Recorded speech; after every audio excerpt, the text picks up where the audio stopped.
Good morning, everyone. Today we are going to discuss from your book Flamingo, chapter number 6, Memories of Childhood. In this chapter, you will see there are two parts.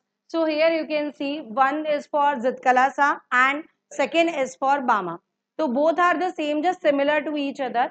उनमें जो जितकलासा है वो ये दिखा रही है कि वो दोनों ही इन दोनों पार्ट्स में एक विक्टिम रहे हैं. दो both are victims, they are playing a role of victim. तो उनके साथ ये reality वाली story है which we have discussed here. So here I'm going to start the memories of childhood. As you can see here, summary deals with two extracts, as we have already discussed, which belong to two different autobiographical episodes. Autobiographical, there are two types of biography or autobiography. What do you mean by biography, if I must ask? Yes, कोई story ऐसी जिसको हम narrate कर रहे हो, कोई किसी और की स्टोरी को कोई और नैरेट कर रहा है, ठीक है, कोई और राइट कर रहा है उसको. एंड ऑटोबायोग्राफी खुद के बारे में खुद ही लिख रहे हैं, दैट इज ऑटोबायोग्राफिकल. तो यहाँ पे टू एपिसोड्स हैं, different different, as we have already discuss about the two parts in this chapter. So autobiographical episodes है, दोनों की डिफरेंट डिफरेंट सिचुएशंस हैं. Further more, these two episodes deal with the lives of two women whose names are Zitkalasa and Bama.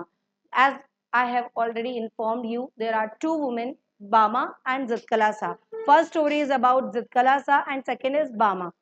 So both of them had to face hardship and are victims of social discrimination.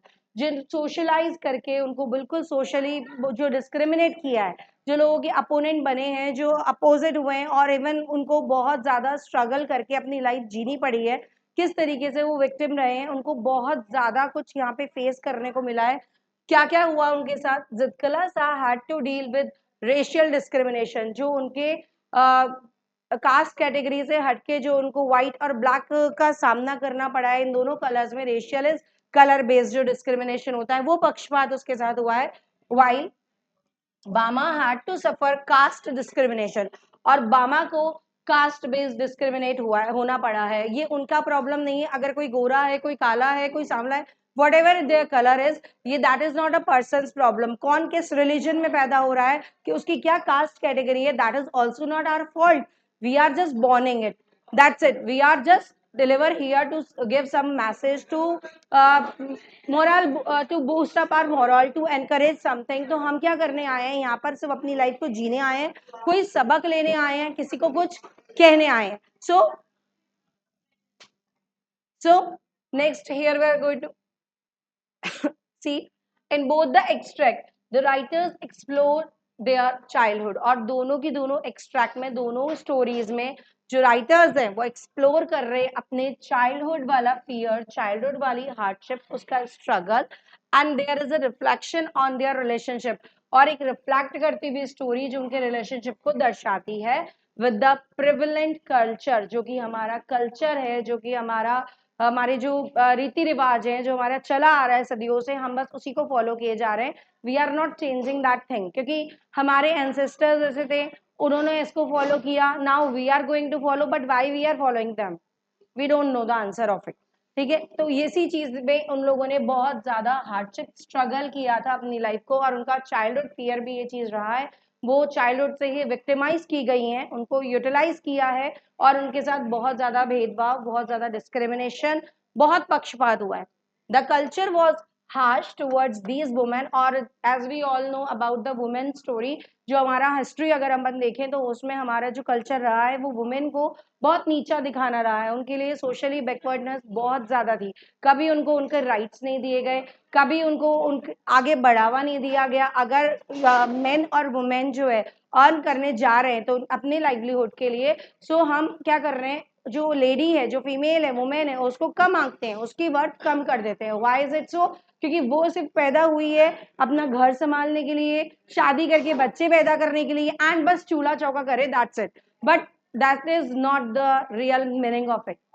ठीक है, ऐसा नहीं है, ये हमने हमारी mentality बना ली. But do you think so? Is it correct? नहीं, फ्रॉम टुडे अगर हम आज की लाइफ को देखें, फ्रॉम टुडे अगर we are going to survive a thing, so ये चीज गलत है। अब हमें इस कल्चर को वी शुड चेंज इट, और काफी जगह काफी सारी प्लेसेस पे ये चीजें चेंज भी हुई है, बट हमारी सबसे इम्पोर्टेंट चीज जगहों से नहीं है, हमारी मेंटेलिटी है। If we are improving our mentality, if you are awaring your mentality, you have to improve your mindset first of all, कि जो वुमेन है उनको अपने लिए स्टैंड कितना लेना चाहिए। अगर उसको ज्यादा पढ़ा दिया और वो अपने लिए स्टैंड ले रही है, इट मीन्स देखो पढ़ाने की गलती करी। ओके, आपके 10th स्टैंडर्ड में भी ये चैप्टर ऑलरेडी है, भोली नाम से, चैप्टर नंबर 9 जो है आपका फर्स्ट फ्लाइट में, उसी में बेस्ड जस्ट लाइक दैट, ये बस रियल स्टोरी है, वो एक आपकी नैरेट की हुई स्टोरी थी। So and treated them in a harsh manner in their childhood, और उनको बहुत ज्यादा हार्शली बिहेव किया था उनके साथ में, जो कि नहीं होना चाहिए था। Both these accounts how these women went through their operation, अब किस तरीके से उनको प्रताड़ित किया, ऑपरेशन मीन्स बहुत ज्यादा पीड़ित किया, प्रताड़ित किया, वो सफरर थे दोनों इन स्टोरीज में, किस तरीके से वुमेन जो है बहुत ज्यादा ऑपरेस हुई, बहुत ज्यादा परेशान हुई, बहुत ज्यादा स्ट्रगल हुआ उनकी लाइफ में। Also there was resistance by both the narrators, और ये भी नैरेटर जो है ये आपको दर्शाता है इन देयर ओन वेज, वो खुद के तरीके से इस स्टोरी में हमें ये बताना चाहता है। Zitkalasa and Bama were young, but not so young that they were native about the mainstream culture's evil scheme. वो लोग यंग थे, लेकिन वो इतने यंग नहीं थे कि वो अपने कल्चर को, अपने जो नेटिव चीजें हो रही हैं उसमें डेवलपमेंट देख सके या ग्रोथ देख सके या अपने लिए कोई स्टैंड ले सके, वो इतना नहीं था। बस उनपे जो अत्याचार हो रहा था, जो जिस बात के लिए उनको ऑपरेस किया जा रहा था, वो ऑपरेसिव बनी, उनको उस बात से बस लड़ना आता था, उसका स्टैंड उन्होंने लिया। लेकिन why they are taking the stand, why they want to be stand alone, और वो क्यों अपोनेंट बन रही है उनके, क्यों अपोजिट खड़ी हो रही है, उनको ये नहीं पता था कि हमारा राइट है। उनको बस ये पता था कि हमारे साथ गलत हो रहा है, जो नहीं होना चाहिए था। और मे बी अगर उनको राइट्स पता होते तो उनके साथ ये होने से भी बचता। They became rebellious due to their bitter childhood experience, और वो इसी वजह से रिबेलियस बन गई, मतलब एक बदला लेनी भावना उनके अंदर पैदा हो गई। ठीक है, जैसे बी आर अम्बेडकर में अपने साथ हुआ था कि वो बहुत ज्यादा विक्टिमाइज हुए जस्ट बिकॉज ही वॉज दलित। इसी वजह से जब उन्होंने when he was drafted a constitution, तो उन्होंने अपने लिए स्टैंड लिया और अपनी कुछ कैटेगरीज फिक्स करी, रिजर्वेशंस लेकर आए वो, सो दैट किसी भी कास्ट कैटेगरी रिलीजन में प्रॉब्लम नहीं आए, और उनके पहले से ही सीट्स रिजर्व मिले उनको हर जगह, जैसे वो विक्टिमाइज हुए वैसे कोई और नहीं हो।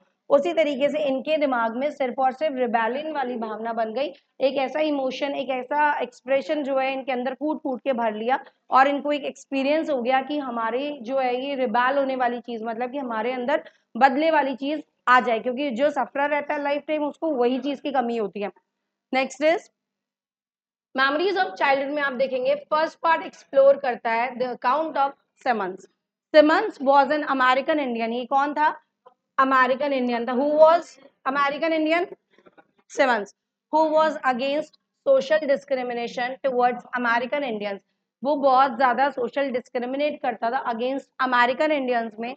उनको she throws light on her first day experience, उन्होंने एक झलक भी दिखाई है, एक्सपीरियंस लिया first time at the Carlisle Indian school में। जितकला सा का फर्स्ट डे था एट स्कूल इज बैड, उसका जो फर्स्ट डे था वही बहुत बड़ा बैड एक्सपीरियंस रहा, क्योंकि जिसके जो रूल्स होते हैं, जिसको जो करना होता है वो वहीं पे शो हो जाता है। वो 1-2 डे करके अपना एक्सपीरियंस चेंज नहीं करते, उनके जो रूल्स थे वो क्या थे, जिस वजह से जितकला सा जो है बहुत ज्यादा बैड एक्सपीरियंस हुई और अनप्लीजेंट, वो बहुत अनहैप्पी भी थी।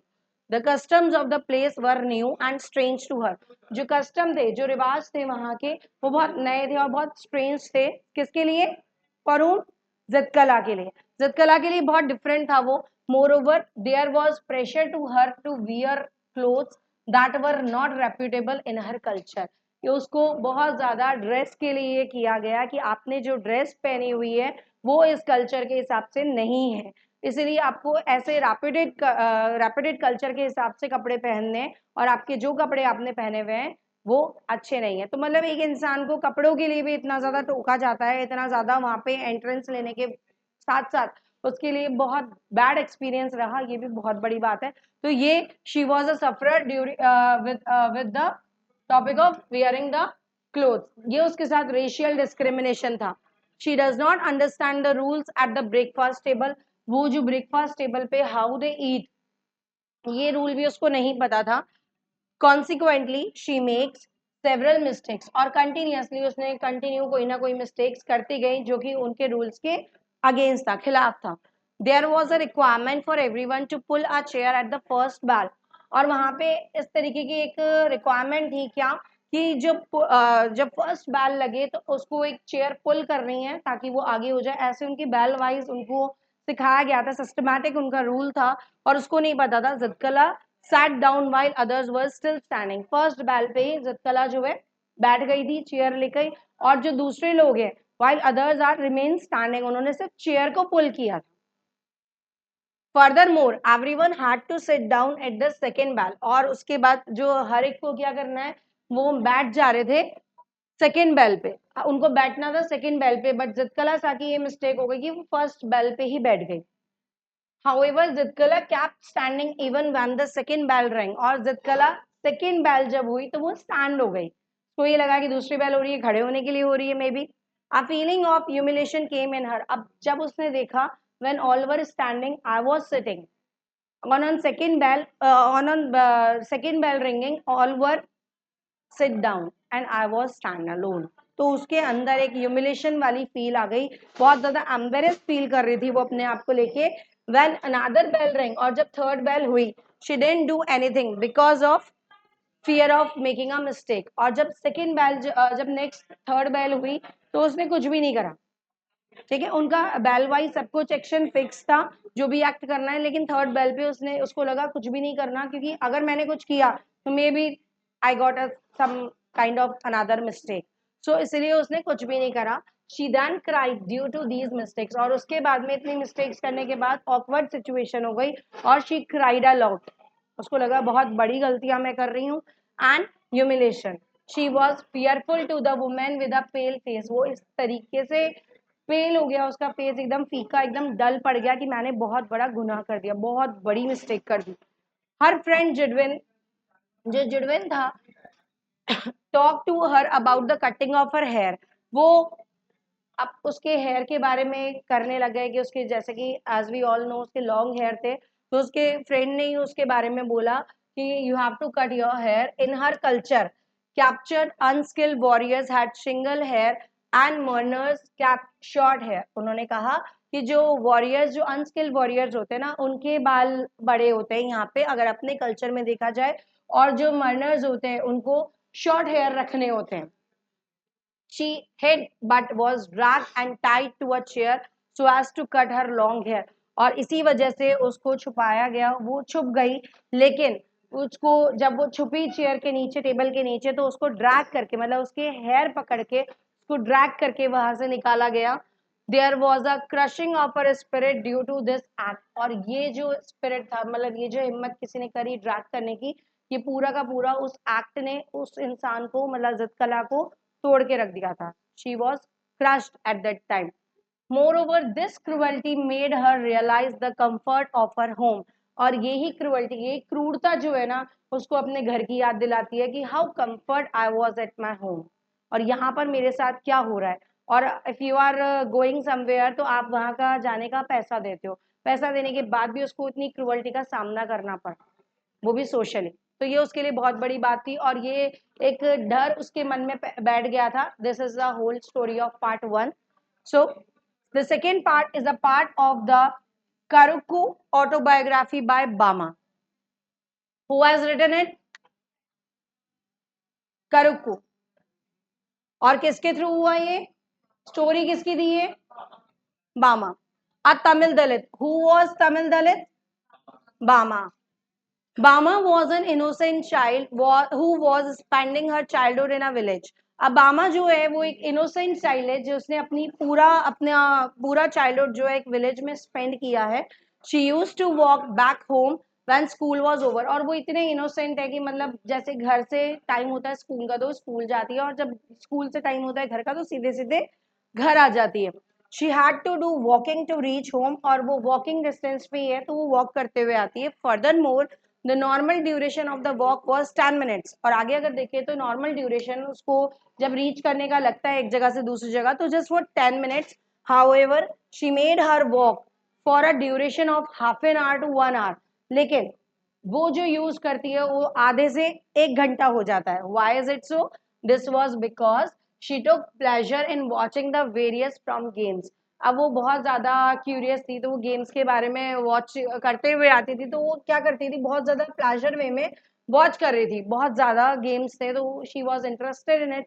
हर इनोसेंस वॉज लॉस्ट। अब इतने में ही उसका इनोसेंट लेवल जो है ना, इनोसेंस वे है, वो लॉस्ट होने लगा। When she had to deal with the evil of untouchability. और वहां पर जब वो लोगों से सोशलाइज हुई, मिली करी, तो वहां पे अनटचेबिलिटी के बहुत ज्यादा उसने इविल फेस किया, बहुत बैड थिंग उसके साथ हुई वेरी अर्ली इन लाइफ, और बहुत जल्दी हो गई। मतलब लाइफ में एक स्टेज के बाद आपको ये चीजें फेस करने को मिलती है तो you will be able to face it, but उसके साथ में बहुत जल्दी हो गई, बहुत अर्ली हो गई, तो शी डजंट नो कि what I have to do. One day an elder of her community, एक बार एक दिन जो है उसकी कम्युनिटी के एल्डर जो है कैरी करे फूड पैकेट होल्ड किए हुए it by its strings. She felt amuse, उसको लगा कि कुछ मेरे से मजाक किया जा रहा है, but her brother explain that they belong to a low caste. लेकिन उसके ब्रदर ने एक्सप्लेन किया कि she is from low category caste, तो do not take it, do not touch.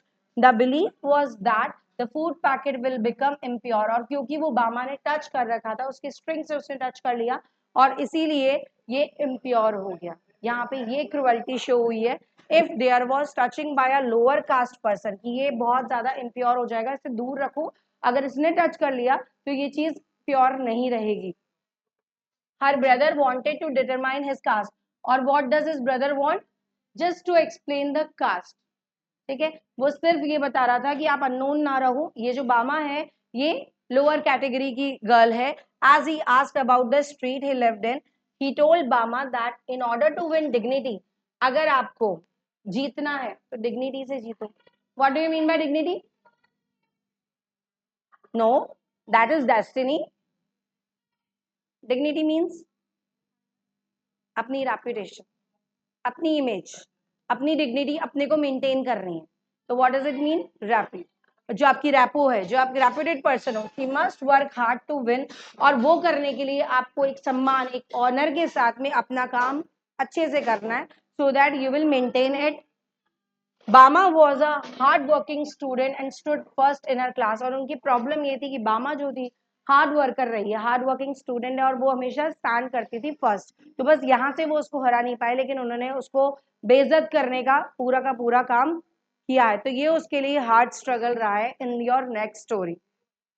The last is conclusion क्या रहा इसका? Memories of childhood summary explore the racial and caste discrimination which two children had to experience in a very early age, in that kind of age कि उनको नहीं पता था how we can take our stand, okay? और वो वहां से बच के नहीं निकल पाए, और उनको ये भी नहीं पता था कि हमारा ये राइट है, हम भी यहाँ पे रह सकते हैं, that we are able to take something or we are able to live our life like just like you। ठीक है, hope this is clear to you all, thank you।